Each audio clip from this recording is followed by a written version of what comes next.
Meus amados irmãos, eu separei uma temática para falar com vocês hoje, que já há algum tempo eu venho meditando nela, e aconteceram alguns episódios nos últimos dias que reforçaram a minha ideia para trabalhar o tema que eu tenho para vocês hoje. Eu quero falar sobre mordomia financeira, dinheiro e coração. Veja, nós vivemos um tempo de extremos, onde falar de dinheiro na igreja evangélica é um grande tabu, uma vez que as pessoas costumam reduzir a igreja evangélica a um modelo de igreja que se estabeleceu no nosso tempo, que são igrejas que dão uma ênfase demasiada à teologia da prosperidade. Esse não é o nosso caso. Eu queria alertar a igreja e comunicar a vocês em forma de estudo a maneira como nós precisamos desenvolver uma cultura de relacionamento saudável com as finanças que o Senhor tem nos dado. Essa é a nossa crença. Deus tem abençoado o seu povo. Mas uma das motivações que me fizeram trazer esse estudo para vocês hoje, em uma maneira de teologia prática, alguns ensinos práticos para a vida, é que há mais ou menos um mês, ou pouco mais que isso, o Instagram de Thaís foi hackeado. E invadiram o Instagram dela, mudaram a senha, e ela tentou recuperar, não conseguiu. E hoje em dia, quando se ouve falar que hackearam o Instagram, a gente já sabe qual é o resultado, né? É para dar golpes. E foi o que aconteceu com o Instagram dela. Alguém hackeou e saiu espalhando uma mensagem prometendo que se alguém investisse tanto, ia receber tanto, de maneira rápida. E infelizmente uma pessoa caiu nesse golpe e acabou fazendo um Pix de R$3.000.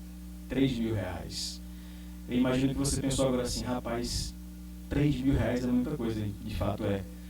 E foi todo aquele transtorno, o país teve que ir na delegacia prestar boletim de ocorrência. Enfim, não conseguiu recuperar nem a conta do Instagram, tampouco o valor que foi feito, né, realizado no Pix. E quem aqui já vivenciou essa experiência, ou já viu alguém que teve a conta do Instagram hackeado e Pix foram perdidos ou golpes foram aplicados? Quem? A maioria de nós, né? É algo muito comum nos nossos dias. E essa semana, aliás, na semana em que aconteceu isso, ou uma semana depois, um pastor plantador de uma igreja lá do Rio Grande do Sul, que eu conheço, sigo, ele também teve seu Instagram hackeado. Só que o dele não foi só no Instagram, foi também o WhatsApp e todas as suas redes. E esse irmão, esse pastor, ele tem cerca de 50, 60 mil seguidores. E ele faz um trabalho com relação à plantação de igrejas. E fizeram a mesma coisa, saíram aplicando golpes com o nome dele, a partir da autoridade que ele tinha na rede social. E o que me chamou a atenção é que ele relatou que muita gente caiu no golpe. E pessoas fizeram piques de R$500, outras de 1.000, outras de 2.000, algumas de 10. Teve uma pessoa que fez um pique de R$22.000. Só que veja, irmãos, a pessoa que fez o golpe, o mecanismo do golpe, ela falou o seguinte: oi, aqui é o pastor Jackson, tal, eu estou com uma nova proposta financeira. Tipo assim, pastor fala de plantação de igreja, você já desconfia por aí, né? E a proposta é muito simples. Você faz um Pix de R$1.000 e recebe automaticamente R$6.000. E a pessoa acreditou e fez, e aí foi perdendo e perdendo dinheiro. Onde é que eu quero chegar, irmãos? Veja, esse mesmo pastor, naquela semana, ele teve que fechar uma igreja que ele havia começado em uma cidade próxima de Porto Alegre por falta de recursos. A igreja não conseguiu se estabelecer. E o resultado é que ele, antes da igreja fechar, fez apelo na sua rede social, pedindo ajuda para o pessoal ofertar, porque eles precisavam manter a igreja aberta, mas infelizmente não conseguiu. A igreja fechou e na mesma semana as pessoas depositaram um Pix na conta dele porque receberam a promessa de que ficariam mais ricas se fizessem aquela oferta que supostamente ele estava dizendo. Na conta dele não, né? Na verdade no nome dele, mas na conta do golpista. Aí a pergunta que eu faço para vocês é: essas pessoas, elas de fato caíram em um golpe ou elas revelaram o que está dentro do seu coração quando se fala a respeito de dinheiro? E na verdade, meus amados irmãos, é exatamente sobre isso que eu quero falar com vocês hoje. A nossa relação com as nossas finanças tem sido uma bênção ou tem sido uma maldição? Vamos ler um texto bíblico? Provérbios 11. Apenas 2 versículos. Eu não vou me prender ao texto, mas eu vou citar muito o livro de Provérbios, porque Provérbios traz lições preciosas para a vida. Então, se você veio hoje a esse culto, eu queria que você prestasse muita atenção, porque eu quero, com a graça de Deus, trazer algumas aplicações práticas para a nossa relação com o que Deus tem nos dado. Sim, Deus tem nos dado. Provérbios 11, versículos 24 ao 25 diz assim: a quem dê generosamente e vê aumentar as suas riquezas, outros retêm o que deveriam dar e caem na pobreza. O generoso prosperará. Quem dá alívio aos outros, alívio receberá. Fica aqui a minha recomendação para vocês. Leiam o livro de Provérbios. Provérbios tem 31 capítulos. De repente você pega um mês como março, que tem 31 dias, e lê um capítulo por dia. Chaves de sabedoria. Meus irmãos, há uma máxima imperativa que domina a lógica mercantilista desse mundo. E que lógica é essa? As pessoas abrem a boca para dizer: se o dinheiro é meu, eu faço com ele o que eu bem quiser. Então, se eu tenho dinheiro, eu gasto como eu quero e como eu bem entendo. Só que com isso, e quando as pessoas falam isso, elas se sentem donas do seu dinheiro, mas não apenas isso, elas se sentem donas das suas vidas, quando na verdade, esse tipo de pensamento já revela que elas não têm dinheiro, mas é o dinheiro que as tem. E veja, não há problema em ter dinheiro. O problema é quando o dinheiro tem você. Que você tenha dinheiro, como diz a Bíblia, para dar e para emprestar. Mas que isso não seja algo que domine o seu coração. Observe, meus amados irmãos, que no quesito dinheiro, há uma estrita relação entre dono e servo. E na verdade, em linhas gerais, ou somos donos ou escravos das nossas finanças. O detalhe é que para o cristão, o dinheiro não pode ser o seu senhor, mas o seu servo. Portanto, de modo geral, o nosso dinheiro não nos serve, mas deve ser um instrumento para o serviço e para abençoar outras pessoas. Portanto, irmãos, eu quero argumentar nessa noite que a nossa vida financeira também é corandel. Quem lembra dessa mensagem que eu preguei aqui na conferência? Corandel, a vida diante de Deus. E o que é corandel, pastor? É a expressão latina que diz que tudo o que nós fazemos, fazemos diante de Deus. Seja louvar e cantar aqui ou trabalhar lá fora. Então, à medida que você canta aqui é para Deus, o seu trabalho lá fora também é para Deus. Tudo o que fazemos revela que glorificamos a Deus. Então, diante desse pano de fundo, eu quero falar para você que 1 Coríntios 10, 31 diz: quer comais, quer bebais, quer façais qualquer outra coisa, façam tudo para a glória de Deus. E fazer tudo para a glória de Deus também envolve a forma como nos relacionamos com o nosso dinheiro. E como nós devemos então nos relacionar com ele? Essa é a grande pergunta e é o que nós vamos ver no estudo de hoje. E o primeiro aspecto ainda introdutório que eu quero abordar com vocês é sobre o exercício da mordomia financeira.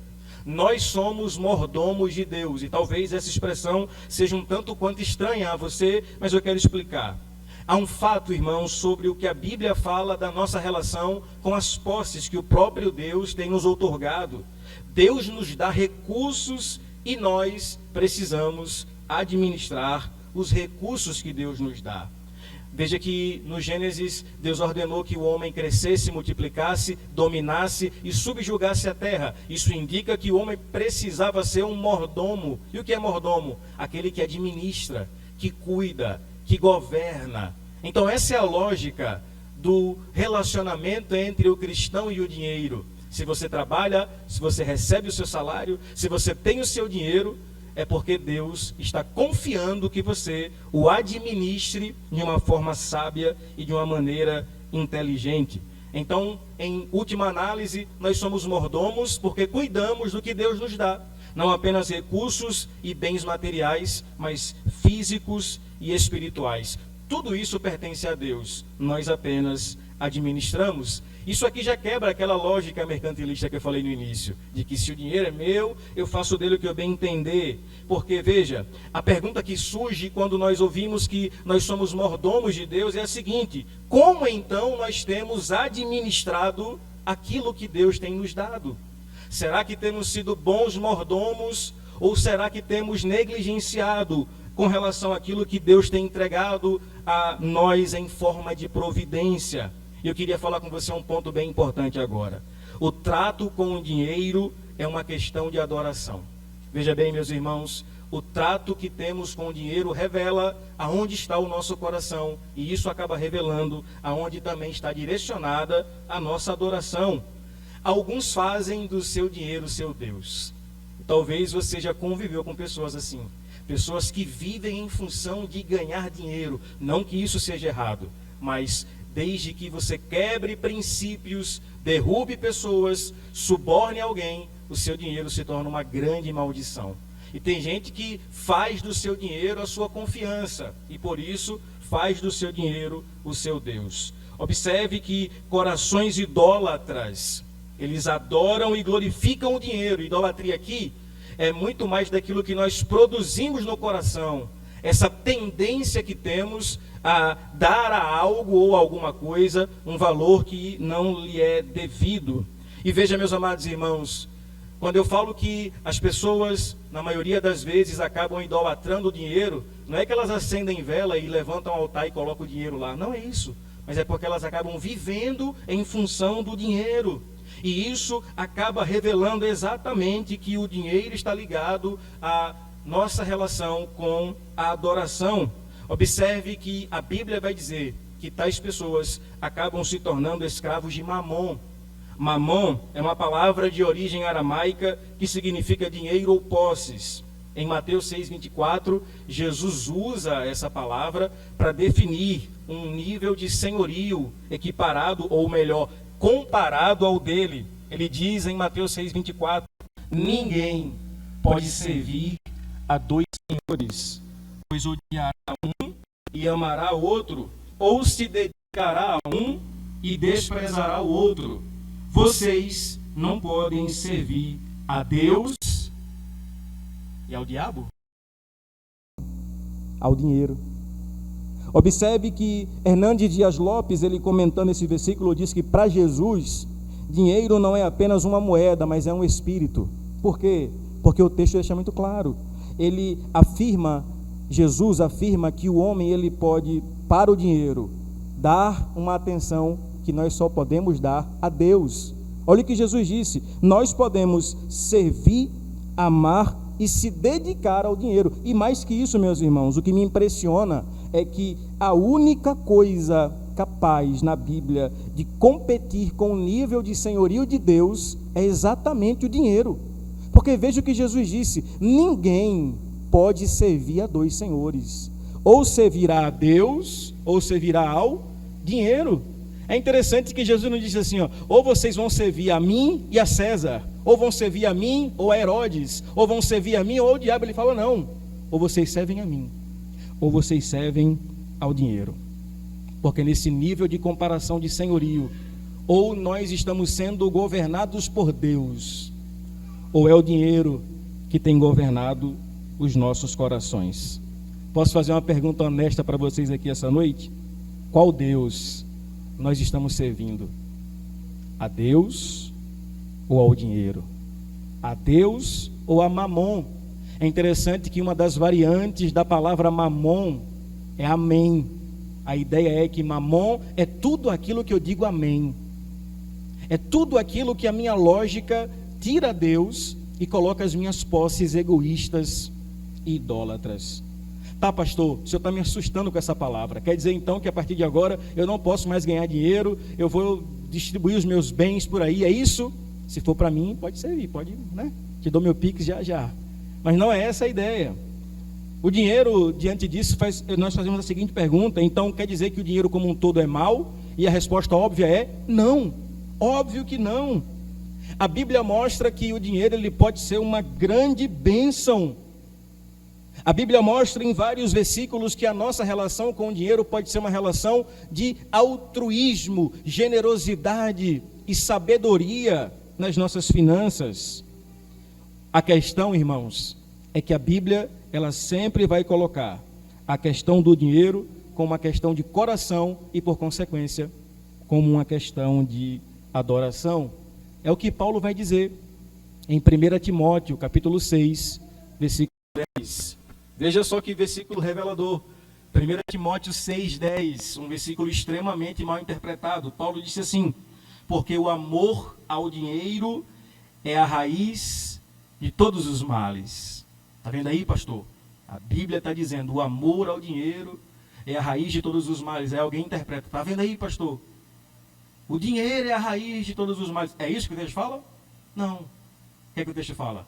Que o amor ao dinheiro é a raiz de todos os males. No grego está escrito que o afeto pela prata é essa coisa desordenada que as pessoas têm no nosso mundo de viver em função do dinheiro e só se satisfazem quando colocam a sua confiança nesse Deus, entre aspas, chamado dinheiro. Então não há problema em ter dinheiro, o problema é amar o dinheiro.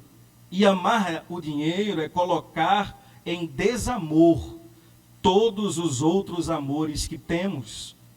Nossos amores são desordenados por causa da queda, irmãos. O que não era para a gente amar, a gente ama. O que é para a gente amar, a gente não ama. Já falei para vocês aqui, quando eu vou no jogo do Confiança, eu fico impressionado com as músicas que o pessoal canta lá por Confiança. Diz assim: eu te amo, Confiança. Estarei contigo, tu és minha paixão. Não importa o que eu digo, eu vou estar contigo. E veja, tudo bem, você pode amar o seu time, desde que você ame as outras coisas. Aí o cara está lá, dizendo assim: eu te amo, meu time. Em casa não fala que ama a esposa. Não é incoerente isso? Emerson hoje falou para mim: pastor, eu posso não amar o Flamengo? Eu falei: meu irmão, o Flamengo não sei bem, né? Mas não tem problema em amar o time, não há problema nisso. Desde que você saiba que Deus é o seu amor sobre todas as coisas. Os nossos amores desordenados devem ser confrontados com o amor de Deus. Amar o dinheiro, meus irmãos, é um preço muito alto. Porque amar o dinheiro, nós vamos passar a ver pessoas como coisas e pelo preço e não pelo valor que elas têm. Quem ama dinheiro descarta pessoas. Quem ama dinheiro precifica valores. Quem ama dinheiro despreza a Deus e confia em si próprio. Então, se você parar para pensar, a cada nota de real que você pega, tem uma frasezinha lá bem pequena que diz: Deus seja louvado. Como, de uma maneira irônica, o próprio dinheiro nos lembrando a quem de fato nós devemos adorar. Não ao dinheiro, mas o nosso amor deve estar colocado única e exclusivamente no nosso Deus. Amém, meus irmãos?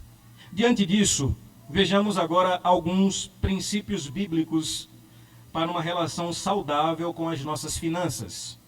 A primeira delas, se você puder anotar aí, ou memorizar, ou escrever, ou quem sabe mandar no WhatsApp para o seu grupo que você tem com você mesmo. Você não tem um grupo só com você? Todo mundo tem aqui, né? Essa semana eu estava com o Saulo, ele me viu mandando uma mensagem para o meu grupo, que é eu e eu. Ele falou: pastor, também só tem no meu grupo, só você. Eu falei: claro, meu irmão. Todo mundo tem que ter, né? E se você não tem, cria agora aí. Você manda as coisas só para você. Ninguém sabe, olha que bênção. Então já vá anotando aí. O primeiro grande princípio, Thaís também tem, né? De Thaís é ela e ela. O primeiro grande princípio que eu gostaria de compartilhar com você a respeito da nossa vida cristã e as nossas finanças é o seguinte: o dinheiro não é a melhor coisa da vida. O dinheiro não é a melhor coisa da vida. Há um artigo do reverendo Emílio Garofalo Neto que eu me baseei muito para trazer esse assunto, e ele vai afirmar o seguinte: que as pessoas mais bem-humoradas dizem assim: dinheiro não traz felicidade, mas ajuda a sofrer sem as ruguinhas da idade, porque ele compra uma boa cirurgia plástica. Né? As pessoas costumam fazer esse tipo de piada, né? Não, o dinheiro não traz felicidade, mas é melhor sofrer em Manhattan chorando do que sofrer aqui em Aracaju na pobreza. E por aí vai. Né? É melhor sofrer numa Ferrari do que no ônibus e por aí vai. Mas veja, meus amados irmãos, de fato, o dinheiro é bom, mas não é a melhor coisa da vida. Veja o que diz Provérbios 3, versículos 13 e 14. Olha só que texto maravilhoso. Como é feliz o homem que acha a sabedoria, o homem que obtém entendimento, pois a sabedoria é mais proveitosa do que a prata e rende mais do que o ouro.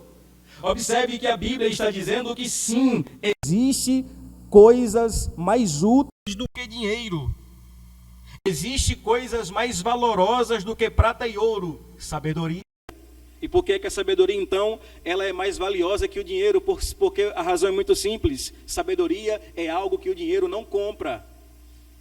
Sabedoria, diz a Bíblia em Tiago, que nós devemos pedir a Deus e Ele nos dará. Então o dinheiro, por melhor que ele seja, e por mais benefícios que ele possa nos trazer, de forma alguma ele é a melhor coisa da vida. A sabedoria, por exemplo, é algo que o dinheiro não pode comprar e que a Bíblia vai afirmar de maneira categórica. Veja bem, é melhor que o homem ache sabedoria e também entendimento do que prata e ouro, porque isso vai render muito mais. O problema, irmãos, é que na maioria das vezes, nós que somos pais, criamos os nossos filhos ensinando a lógica contrária.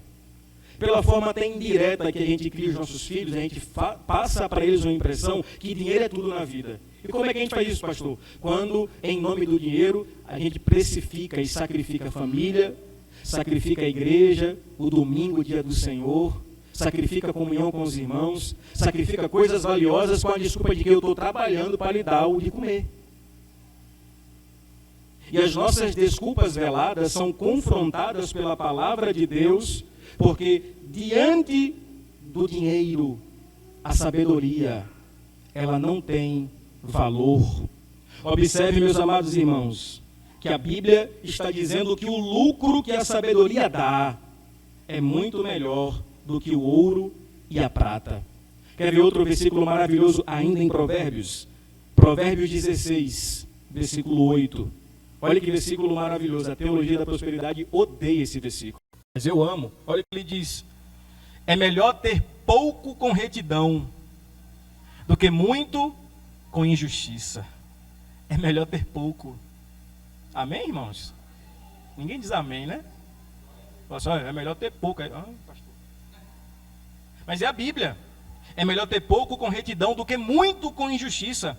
A lógica desse versículo é um contraponto à cultura vigente em nosso país, que é a cultura da corrupção.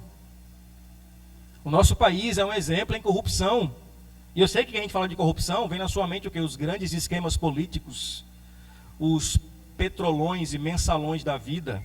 Só que eu quero falar para você que a corrupção, ela tanto atinge as esferas grandes como as pequenas. Pois na maioria das vezes, nós estamos tramando se dar bem e ganhar dinheiro ilicitamente. E por vezes a gente critica um corrupto político, quando na verdade nas primeiras oportunidades que temos também agimos em corrupção. Você acha que Deus não viu quando você não devolveu o troco que você recebeu a mais naquela mercearia lá naquele dia? Deus viu. Ou você pensa que Deus não viu quando você furou a fila do banco com a desculpa de que eu estou com pressa, não posso esperar. Lembro que uma vez Thaís foi no mercadinho lá, e aí o cara deu troco a mais para ela assim, logo Thaís, que é boa de conta. Aí Thaís não percebeu, foi no caminho, ela olhou e disse: não, tem mais, voltou lá. Ela falou assim: moço, o senhor me deu o troco errado. Aí ele: não, nada, eu dei troco errado não, eu contei aqui, eu sei de tudo aqui. Não, sei que está equivocado aí. Ela falou assim: moço, o senhor me deu o troco errado. Não, como assim? Aí ele começou a cair a ficha, né? Tipo assim: eita, eu acho que eu dei a mais. Posso ver? Ela: veja aí. Ele contou, ela falou: moço, o senhor me deu a mais, eu vim aqui devolver. Ele: quase morre, né? Eu tô tanta coisa aqui para fazer e tal. Porque a honestidade, que deveria ser algo comum, assusta as pessoas. Igor está ali, trabalha com comércio, sabe o que eu estou falando. Você sabe o que eu estou dizendo, irmãos. O que era para ser algo comum, em nome do dinheiro, tornou-se uma raridade. É algo raro ver alguém honesto. E a Bíblia está dizendo de maneira categórica, é melhor pouco, com justiça, com retidão, do que muito com injustiça. Em outras palavras, é melhor ser justo e honesto. E é interessante que o versículo vai dizer assim, é melhor ter pouco, essa é a expressão do texto, é melhor ter pouco. E isso parece um absurdo para a nossa sociedade mergulhada no consumismo descontrolado. Mas entenda, irmãos, dinheiro não é a melhor coisa da vida. Uma noite de sono é bem melhor. Então, primeiro ponto, o dinheiro não é a melhor coisa da vida. Segundo ponto, preste bem atenção. Dinheiro não é necessariamente um indicativo da aprovação de Deus. Como assim, pastor? Talvez você se acostumou com teleevangelistas e igrejas que dizem e afirmam que, tipo assim, Deus te abençoa com dinheiro, então você espiritualmente é uma pessoa abençoada. E isso é mentira do diabo. O único ser na Bíblia que ofereceu dinheiro e posses em troca de adoração não foi Deus, foi o diabo. Ele levou Jesus para o alto do pináculo do templo e disse, tudo isso eu te darei, se prostrado me adorardes. Então, dinheiro não é necessariamente indicativo de que Deus está lhe aprovando. Porque se fosse assim, todo rico estava salvo. Então não é porque você tem dinheiro que você está aprovado, e não é porque você não tem dinheiro que você está reprovado. Veja, irmãos, na maioria das vezes, essa é a nossa lógica simplista. Deus me ama, resultado, sou rico. Como se Deus fosse algum tipo de banqueiro para nos favorecer em termos de dinheiro, mas veja, pode ser até verdade que Deus nos abençoe. E eu oro de maneira sincera, eu oro para que Deus lhe faça próspero.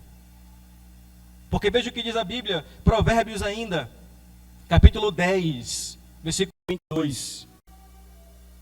A bênção do Senhor enriquece e não acrescenta dores. Pastor, a palavra enriquece aqui no hebraico quer dizer o quê? Enriquece mesmo. É isso aqui. A bênção do Senhor enriquece. Que sentido? Que Deus é generoso em nos abençoar. Mas o fato de você estar vivenciando privações financeiras não quer dizer que Deus te odeia. O fato de você vivenciar situações complexas e complicadas em termos de dinheiro não quer dizer que Deus não seja com você. Muito pelo contrário. Mas veja, irmãos, é possível que pessoas ricas sejam abençoadas de fato por Deus. Nós não podemos santificar o pobre como fazem os teólogos de esquerda e, de certo modo, desprezar o rico. Pelo contrário, todos são pecadores diante de Deus, caídos. O problema é que há ricos que não confiam em Deus. Quando Jesus disse lá que é mais fácil um camelo passar pelo fundo da agulha do que um rico entrar no reino dos céus, ele está falando desse tipo de rico que confia nas suas próprias riquezas. Então, há ricos que confiam não em Deus, mas nas suas próprias riquezas. É o que diz Provérbios 11, 28. Diz assim, quem confia em suas riquezas, certamente cairá, mas os justos florescerão com a folhagem verdejante. Olha que texto maravilhoso, irmãos. O contraste aqui do versículo é entre rico e justo, ou melhor dizendo, não é entre justo e ímpio, mas é entre rico e justo. Não é rico e pobre, mas é rico e justo. E a pobreza, pastor, como é que fica então nesse contexto? Como é que a Bíblia relaciona a pobreza com a nossa vida espiritual? Provérbios 17, versículo 1. Melhor é um pedaço de pão seco. Pão cuiudo, aquele pão que você dá uma mordida e é capaz de ficar 3 dentes nele. É o que a Bíblia está dizendo aqui, pastor Fábio. Melhor é um pedaço, não é nem o pão, é o pedaço do pão seco com paz e tranquilidade do que uma casa onde há banquetes e muitas brigas. Parece que Salomão estava escrevendo para os nossos dias, né? Melhor é um pão seco, um pedaço de pão seco, duro, horrível. Mas numa casa que tem paz e tranquilidade, por quê? Porque paz e tranquilidade o dinheiro não compra. Pobreza não significa desfavor de Deus. Mas pode ser. Pode, pastor, pobre, pode. Olha o que diz o maravilhoso texto de Provérbios 6. Muito conhecido por sinal. Provérbios 6, versículos 6 a 11. Diz assim: observe a formiga, preguiçoso, reflita nos caminhos dela e seja sábio. Ela não tem nem chefe, nem supervisor, nem governante, e ainda assim armazena as suas provisões no verão, e na época da colheita ajunta o seu alimento. Até quando você vai ficar deitado, preguiçoso? Quando se levantará do seu sono, tirando uma soneca, cochilando um pouco, cruzando um pouco os braços para descansar? A sua pobreza o surpreenderá como um assaltante, e sua necessidade lhe virá como um homem armado. Essa semana, meu sogro me ligou e falou assim: meu genro, eu estava aqui, rapaz, no táxi aqui e tal, e olhando aqui umas formiguinhas aqui, num trabalho bem devagarzinho, e eu lembrei da igreja lá da ponte, porque é um trabalho de formiguinha, literalmente, elas pegavam as folhas e ia passando e tal, só que o trabalho em unidade das formigas, ele trazia resultado. Aí vem Salomão e olha para nós e fala assim: olhem para a formiga, para o trabalho que elas fazem. Então, se eu falei para vocês que a pobreza não é sinal do desfavor de Deus, ela pode se tornar quando nós cometemos o pecado de não querer levantar e trabalhar. Pois até a formiga, segundo Salomão, e seres irracionais se organizam e trabalham. Já parou para pensar que antes de Deus dar Eva para Adão, sempre toma cuidado de falar, né? Eva para Adão, Deus lhe deu um trabalho? Já parou para pensar nisso? Antes de Adão casar com Eva, Deus deu a Adão um trabalho para quê? Para sustentar a molecada que ele ia ter, né? Porque, irmão, mulher é um instrumento de cadeira. Mas, né? Tem gente que quer casar, tem homem que quer casar, mas não quer trabalhar, não adianta. O princípio do texto é exatamente esse. Então, em primeiro lugar, nós observamos que o dinheiro não é a melhor coisa do mundo. Segundo, dinheiro não é necessariamente um indicativo da aprovação de Deus. Terceiro, olha que interessante, falta de planejamento financeiro é sinal de uma mordomia deficiente. Irmão, o governo está prometendo não deixar a gente viajar por causa do nome do SPC. Não é brincadeira, não. Tem promessa aí que você não vai poder mais tirar a carteira de habilitação, porque a lógica é: se você está devendo, por que você tem carro? Os dias não são brincadeira, não. Agora veja, diante de realidades como as que a gente vive hoje, falta de planejamento financeiro é sinal de uma mordomia deficiente. Deus nos chama para nos organizar. Deus nos chama para nos planejar. Irmãos, ouça bem. Aqui tem princípios para a vida. Muitas vezes, as nossas finanças elas se tornam dilemas em nossas vidas porque nós planejamos errado. Nós somos naturalmente desorganizados. O planejamento é uma ordem de Deus. Jesus fala em Lucas 24 de um homem que pretende construir uma torre. O que é que ele faz primeiro? Planeja. Nada nessa vida que façamos será bem feito se não planejarmos.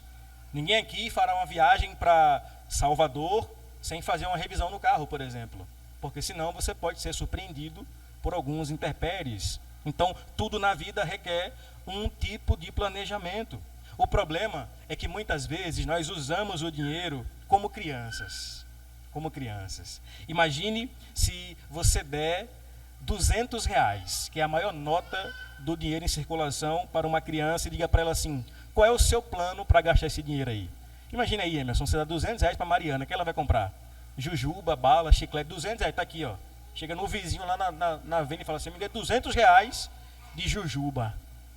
Ou então um maiorzinho assim como o Gabriel vai dizer assim: meu pai, vamos gastar 200 conto agora de McDonald's, sorvete. Mas já parou para pensar que a gente também segue essa lógica? O Isaac está confirmando ali, viu, Gabriel? Eu estou interpretando aqui, né? Do meu jeito. Já parou para pensar que nós também seguimos essa lógica? Que lógica, pastor? A lógica a síndrome de Tinho. Quem é Tinho? Quem já assistiu aqui? Esqueci o nome do filme. Até que a sorte nos separe. Quem já assistiu esse filme aqui? Ninguém, irmãos. É um filme nacional aqui do Brasil. Até que a sorte nos separe. O cara ganha na Mega Sena, fica rico do dia para noite, aí sai vivendo a vida carpidenha, lavandeira, gastando, não quer saber de nada, helicóptero, tal, dinheiro, gasta, até que o dinheiro acaba e chega a fatura, porque a fatura sempre chega. E aquele filme é, de fato, uma história, né, fictícia, mas quantas histórias como essa a gente ouve por aí, né? Fulano ganhou dinheiro, tal, na loteria, perdeu tudo. Por quê? Porque nós naturalmente temos dificuldade em nos organizarmos financeiramente. E veja, irmãos, hoje nós vivemos o tempo da cultura do consumismo. E essa cultura tem um lema: você tem que ter. Você tem que ter. Tem que ter o quê, pastor? Você tem que ter o celular Ultra Mega Power 14 que vale 14 mil reais. Você tem que ter. Você tem que ter o melhor carro, você tem que ter a melhor casa, você tem que ter. E não, irmãos, você não tem que ter. A Bíblia nos convida a um contentamento em coisas básicas. O apóstolo Paulo, escrevendo aos Filipenses, disse: eu sei ter fartura, mas também sei ter escassez. Eu conheci um casal uma vez que a esposa falou para mim assim: pastor, eu estou me separando dele, porque a gente está passando fome. Eu falei assim: como assim, mano? Não, pastor, então tinha dinheiro, ele ficou desempregado, meu pai me chamou para morar lá de novo, não vai passar fome. Eu falei: como é que é? Vou até tirar assim o cinto assim, como é que é, rapaz? Quer dizer então que na hora da bênção você está junto com ele, mas na hora da dificuldade você não está? Não, pastor, é porque, né? Isso é como é, tá difícil e tal. Eu falei: irmão, isso é um livramento de Deus para a sua vida, porque sinceramente, você quer mesmo separar? Mas você não fez votos no altar dizendo que na tristeza, na alegria, na saúde, na doença, na riqueza e na pobreza, até que a morte nos separe? As pessoas vivem a síndrome do gastar sem limites. E qual é o problema disso, pastor? É que na maioria das vezes nós gastamos para mostrar que temos e não quem somos. Há um juiz aqui no Brasil chamado William Douglas. E ele disse uma frase uma vez que muito me marcou. Ele falou que nós vivemos a era do status. O que é status? O que é status? Ele define status, veja só o que ele falou.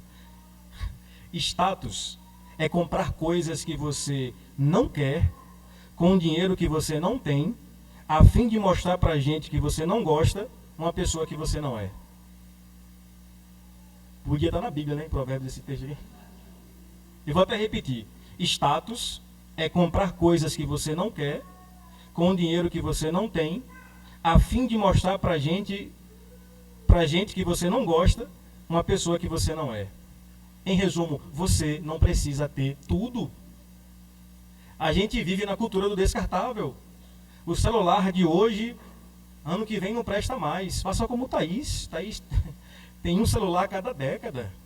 E está feliz porque o telefone fala, responde mensagem no WhatsApp e amém. Então você não precisa ter, mas se tiver, que bom. Então o terceiro ponto é que a falta de planejamento financeiro é sinal de uma mordomia deficiente. Olha o que diz Isaías 55:2. Esse versículo aqui, irmãos, ele é maravilhoso. Olha o que diz esse versículo, Isaías 55:2. Olha a pergunta que Deus fez para o povo dele, o povo de Israel. Por que gastar dinheiro naquilo que não é pão, e o seu trabalho árduo naquilo que não satisfaz? Olha que pergunta. Por que vocês gastam dinheiro naquilo que não é pão? Sabe o que é pão na Bíblia, irmãos? É essencial. É o pão nosso de cada dia. É interessante que a palavra pão, no grego koiné, a língua franca da época do período do Novo Testamento, o pão do Pai Nosso, o pão nosso de cada dia, é o pão básico do básico. E a Bíblia está falando para a gente aqui esse alerta: por que é que você gasta dinheiro naquilo que não é pão? Ou seja, naquilo que não é essencial. Pastor, quando é que eu gasto dinheiro com aquilo que não é pão? É quando eu amo o supérfluo, aquilo que não é necessário. Você sair para lanchar depois do culto uma vez no mês é bom, é maravilhoso. Mas se você fizer isso toda semana é perigoso. Eu lembro que uma época atrás, quando o Thaís e eu ainda não tinha carro, e aí a gente ficava dizendo assim, Senhor, por que a gente não tem carro? Será que é alguma maldição assim na nossa vida e tal? Meu Deus, todo mundo compra carro, menos a gente.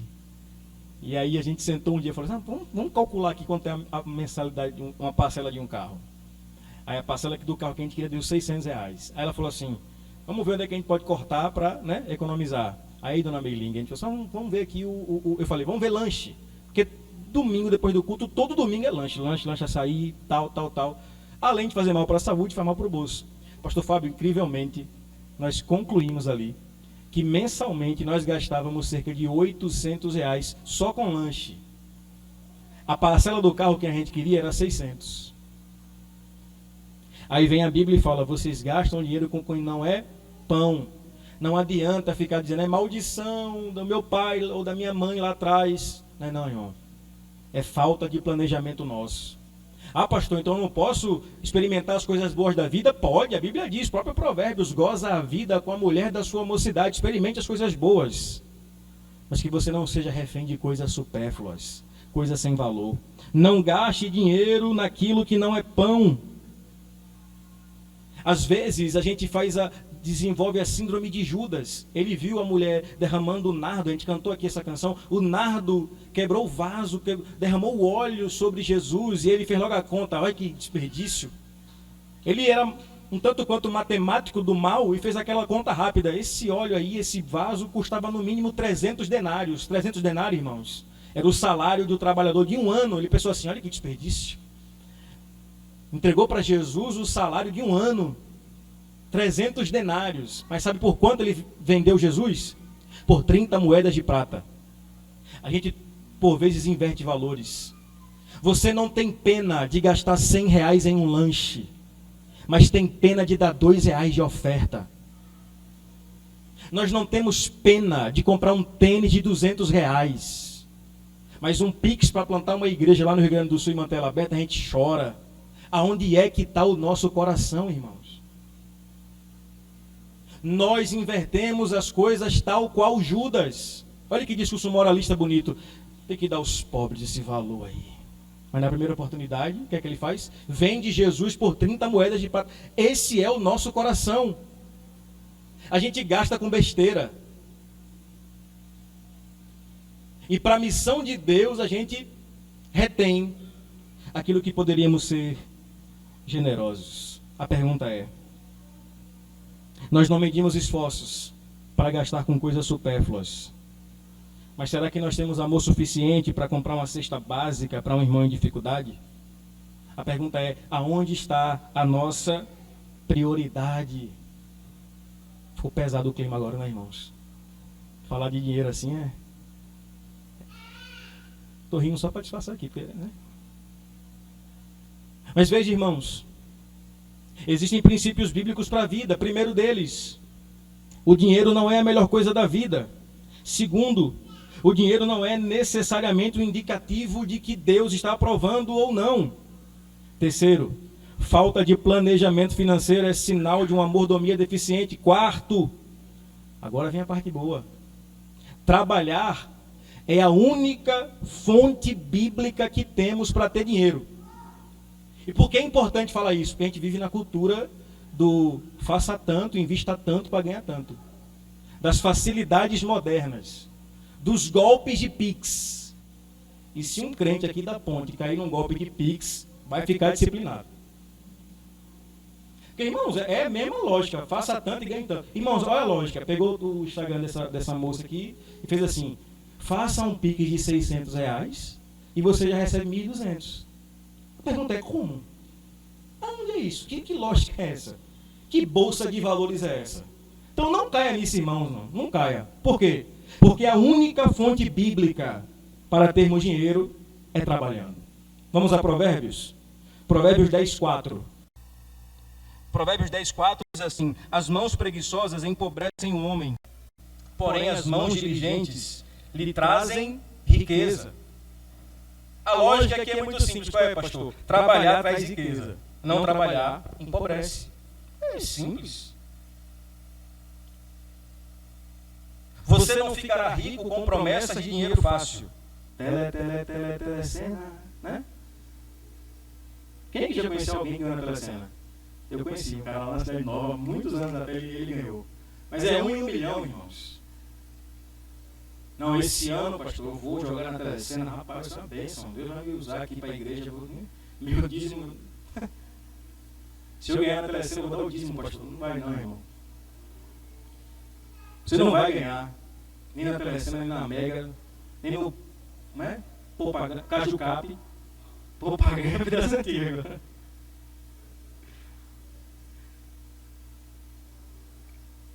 Eu quero ler um texto com vocês, que é 2 Tessalonicenses 3, já estou encerrando. 2 Tessalonicenses 3, versículos 10 e 11. Olha o que Paulo disse. Quando ainda estávamos com vocês, nós lhes ordenamos isto. Se alguém não quiser trabalhar, também não coma. Pois ouvimos que alguns de vocês estão ociosos, não trabalham, mas andam se intrometendo na vida alheia. Ou seja, não trabalha e ainda é fofoqueiro. Veja, irmãos, Paulo aqui está relatando que recebeu a informação que na igreja de Tessalônica, alguns não queriam trabalhar. E ele vai trazer essa recomendação qual?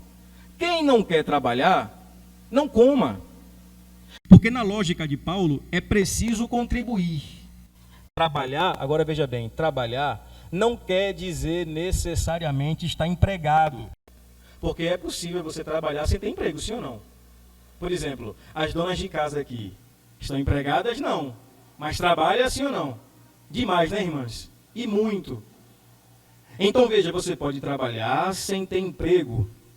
Pastores, por exemplo, não possuem emprego convencional, mas desgastam-se trabalhando. E é verdade, meus irmãos. Alguns estudos falam que uma pregação de 1 hora cansa mais do que um trabalho braçal de 8 horas. Duvido, venha pregar então. Faça o teste aqui.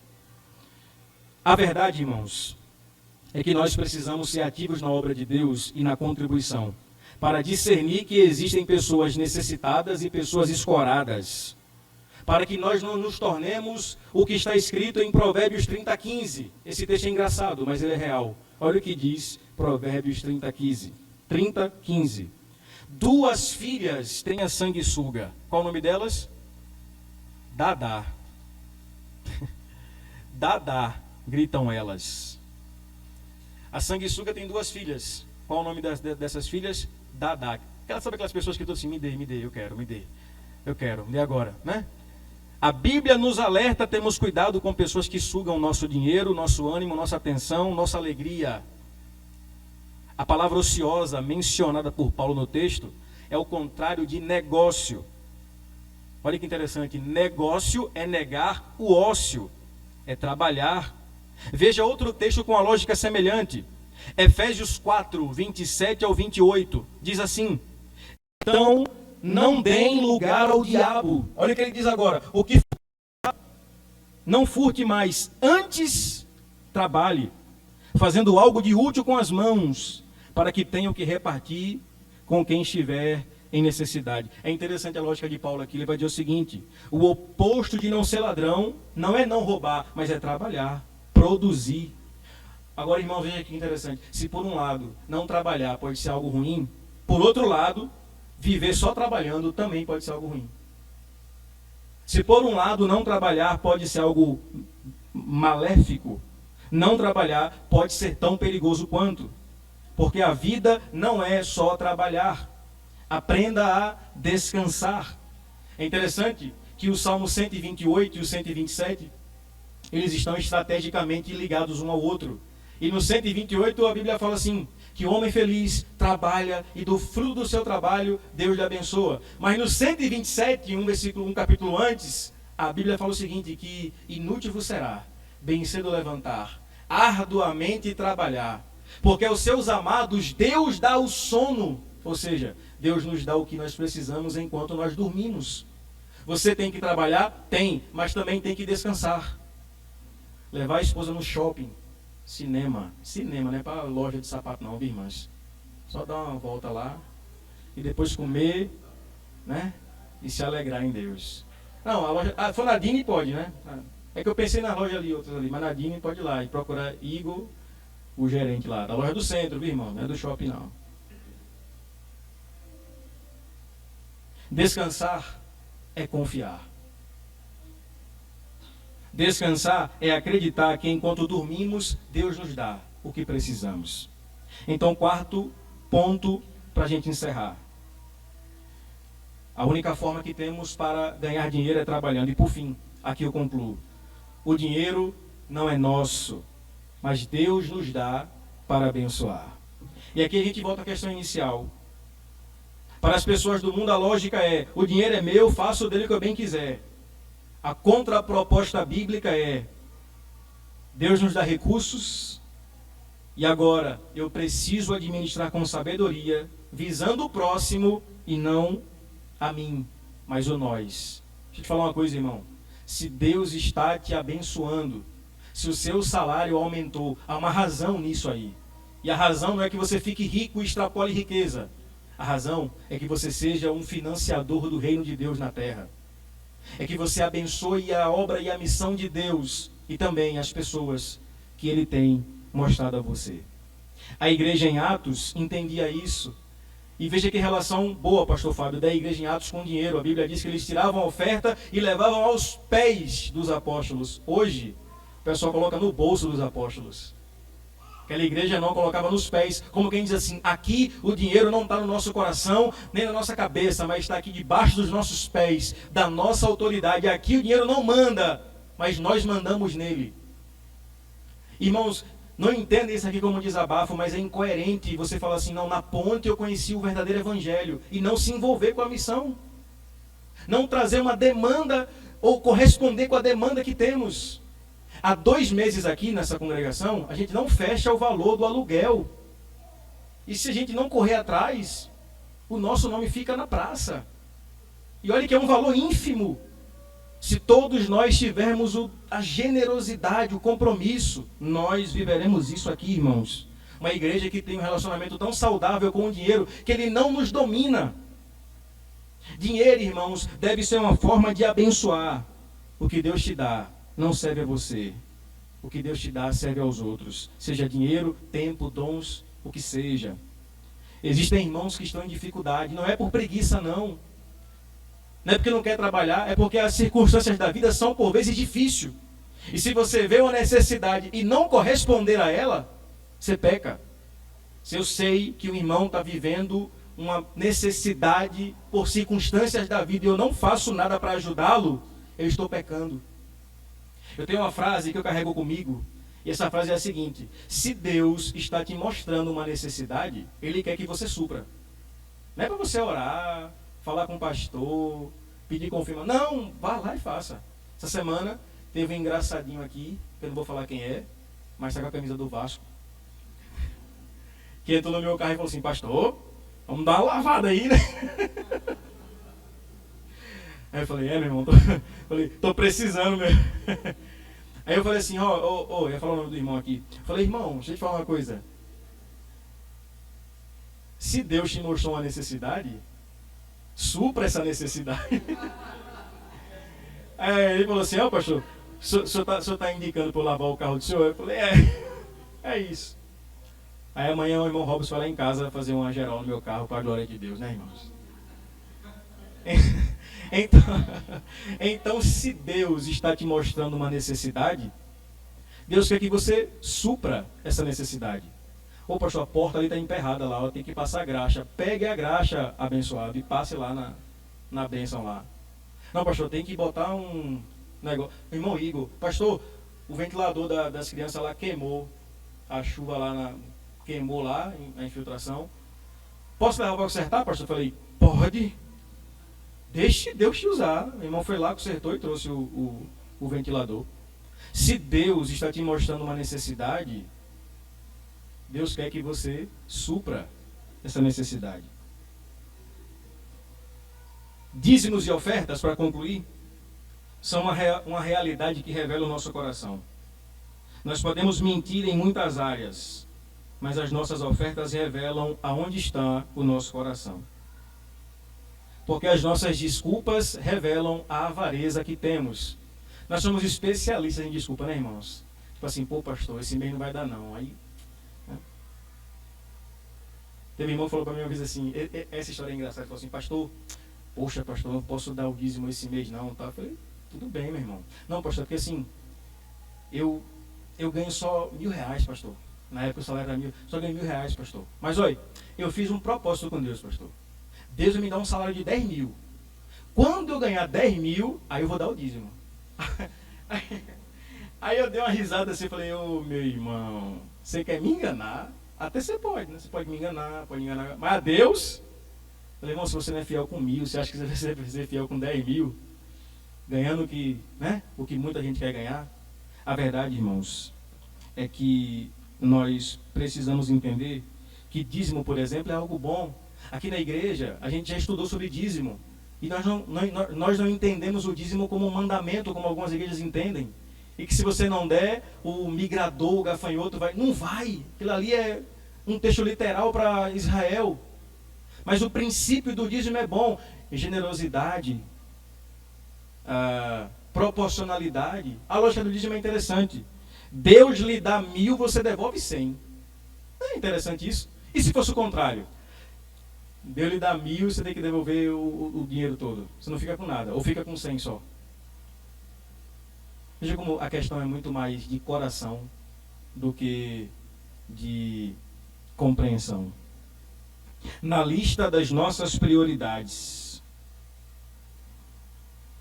o dízimo sempre está em último. Isso, mais uma vez, revela o nosso coração idólatra. 3 aplicações para concluir. Primeira, tudo é do Senhor, inclusive nossas ofertas. Segundo, o dinheiro é um ótimo servo, mas é um péssimo senhor. Não deixe que ele domine o seu coração. Terceiro, generosidade nos dízimos e ofertas é uma questão de adoração e fé. As ofertas devem estar no início do nosso orçamento, não no fim, porque elas devem emanar do nosso coração com generosidade para dar e para compartilhar com os nossos irmãos da fé. Amém, meus irmãos? A minha oração é que o Senhor te abençoe, te prospere e te faça viver princípios como esse, de generosidade e prosperidade para a glória do seu nome. Amém? Fiquemos de pé.